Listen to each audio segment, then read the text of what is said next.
Despite widespread concerns that the trade war is dragging down America's economy, President Donald Trump has notched quite a few wins on his economic belt in recent weeks. Inflation keeps falling, jobs remain plentiful, and there's growing evidence the economy could be booming this quarter. That's why Trump's increasingly hostile rhetoric about China over the past week was particularly concerning ahead of his call Thursday with Chinese leader Xi Jinping. Trump's economy is cookin', for now. But the economic Jenga tower the Trump administration has constructed is precariously balanced on a host of economic caveats and unproven theories. Renewed trade tensions with the world's second-largest economy threatens to knock the tower to the ground. May 12th represented a major turning point for the global trade war. Delegates from China and the United States announced they would significantly roll back their historically high tariffs on one another. Markets were elated. Wall Street banks curtailed their recession forecasts, and moribund consumer confidence rebounded significantly. That's a significant change from April, when tensions ran so high that trade between the United States and China came to an effective halt.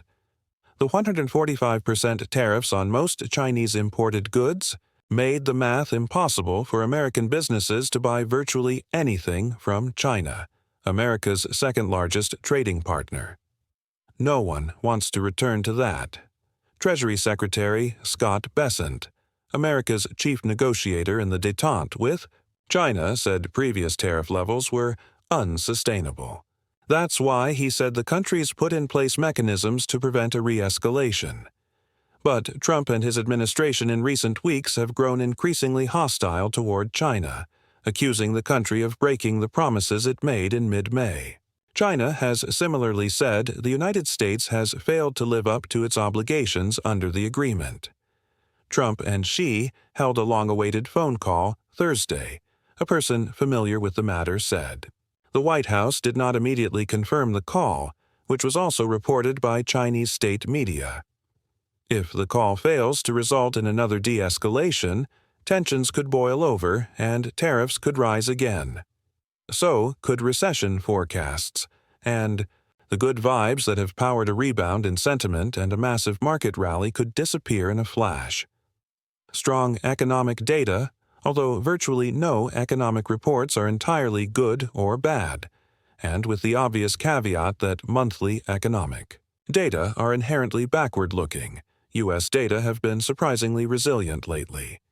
So resilient, in fact, that Trump's top economic advisors have made a point of highlighting the widespread predictions of soaring inflation and large-scale job cuts that drove headlines throughout April. Everything has been alarmist, Treasury Secretary Scott Bessent said Sunday on CBS's Face the Nation. The inflation numbers are the best in 4 years, so why don't we stop saying this could happen and wait and see what does happen? Annual consumer prices grew just 2.3% in April, according to the Consumer Price Index, and inflation that month fell to 2.1%, according to the separate Personal Consumption Expenditures Price Index. The PCE report is particularly noteworthy because the Federal Reserve favors that report when it considers whether to change interest rates.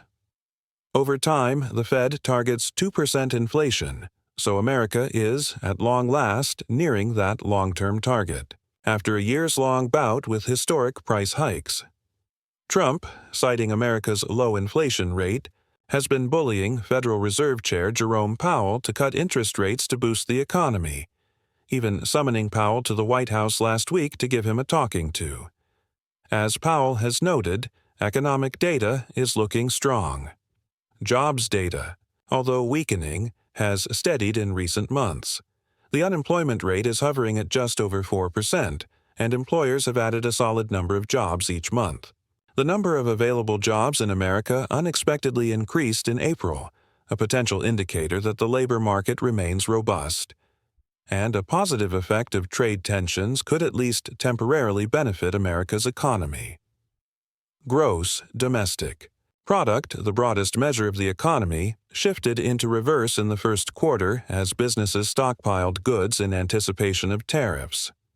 This quarter, imports from foreign countries, particularly China, have fallen dramatically. In April, the U.S. trade deficit shrank by its steepest monthly pace on records, which go back to 1992. That should give America a big, albeit momentary, boost. The Atlanta Fed's GDP Now tool currently predicts the U.S. economy will grow at an adjusted annualized rate of 4.6% this quarter, a huge number that would more than make up for the 0.2% rate in the first quarter. Rising tensions, but Trump's ramping up of restrictions and public scrutiny of China risks putting sugar in the gas tank just as the engine started humming again. Trump, on Wednesday, said in a Truth Social post that Chinese leader Xi Jinping was extremely hard to make a deal with. Trade talks have stalled, Bessent said, apparently frustrating Trump. Last week, Trump posted on social media that China totally violated its agreement with us. Trump said that he made a fast deal with China to save them from what I thought was going to be a very bad situation, he added. So much for being Mr. Nice Guy. The Trump administration had expected China to lift restrictions on rare earth materials that are critical components for a wide range of electronics, but China has so far refused, causing intense displeasure inside the Trump administration and prompting a recent series of measures to be imposed on the country, 3 administration officials told CNN last week. For example, the White House warned U.S. companies against using AI chips made by China's national tech champion, Huawei. It stopped U.S. companies from selling to China software that is used to design semiconductors.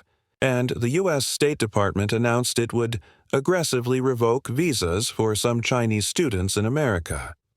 China, in turn, has accused the United States of provoking new economic and trade frictions.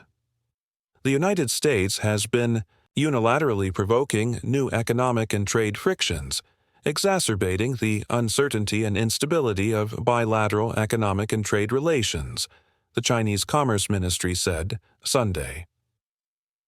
Growing concerns. Meanwhile, it's not like tariffs have completely evaporated. Trump's levies still make up the highest effective U.S. tariff rate in nearly a century. The United States maintains a 10% universal tariff on most goods coming into the country, and Trump just doubled tariffs on steel and aluminum this week. He has threatened higher tariffs on dozens of countries that are unable to reach trade deals with the administration over the course of the next month. And China and the United States, despite their de-escalation last month, maintain significant double-digit tariffs on one another. Economists, Wall Street analysts, business leaders, and consumers continue to sound the alarm bell about the trade war, worrying about a toxic combination of rising prices and slowing economic growth. The reality remains the universal exhale across Wall Street and C-suites after the U.S.-China de-escalation didn't change the fact that signs of a sharp economic downward turn had been pervasive in what economists call soft data for months. In survey after survey capturing business, manufacturing, and consumer sentiment, the vibes have remained tangibly anxious even if they've slowed the rapid downward trend. Powell captured that split-screen effect best during a May press conference defined by just how many times and different ways he could explain. Fed officials simply didn't know what would happen next. People are worried about inflation, about a shock from tariffs, Powell told reporters. But that shock hasn't hit yet. Surveys data doesn't necessarily serve as leading indicators for the hard economic data to come, and were shown to be particularly divergent over the course of the last 5 years. Trump's ability to flip a switch and ease the all-consuming pressure on the global economy, at least somewhat, is probably the most blunt and effective tool in modern history to reverse any sentiment doom spiral. But some underlying data is raising concerns. Government report this week showed layoffs in April leapt higher by nearly 200,000 to 1.786 million, reversing a similarly sized drop seen in March. Initial unemployment claims rose to 247,000 last week, far more than estimated. And outplacement. Firm Challenger, Gray and Christmas reported Thursday that American employers announced 94,000 layoffs in May, down 12% from April but up 47% from last year. Layoff announcements have spiked 80% this year. Last week, a key economic report showed consumer spending rose just 0.2% in April, a weaker than anticipated reading and a significant retreat from March. And some consumer and business survey data remain incredibly weak. Consumer sentiment remained near historic lows reached in March despite recent trade deal announcements, according to the University of Michigan. And the Fed's Beige Book, a collection of business leaders' reactions to the economic environment, showed that companies across industries are remaining deeply uncertain about the economy, particularly because of the trade war. That sentiment, if it remains static and pairs with the pervasive and paralyzing corporate uncertainty, can start to bleed into the underlying data. There have been warning signs of that occurring of late. I would say surprisingly little direct impact so far in the data that's coming out, Federal Reserve Bank of Chicago President Austin Goolsbee said this week. We don't know if that will remain true for the next month or two.